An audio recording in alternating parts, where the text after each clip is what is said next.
pravdu za 50 centov, pravda o Ficovi, o vláde.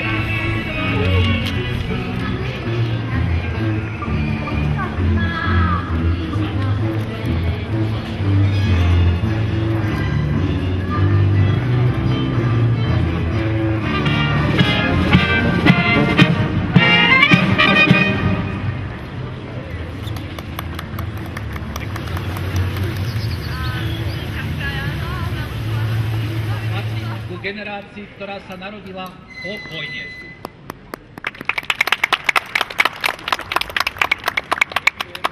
Prajem vám všetkým krásny deň. Vážení Banskobystričania, čo sa dialo v Nemeckej akcie, ale aj vážení Banskobystričania, ktorí idete náhodou okolo, pijete kávu alebo pivo, dovolte mi, aby sme sa vám krátko prihovorili.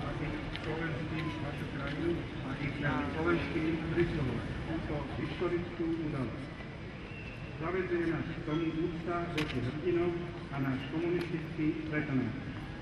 Musíme si pripomínať udalosti medzinárodný boj robotníkov a pracujúcich proti nacionalizmu a krajnej pravici.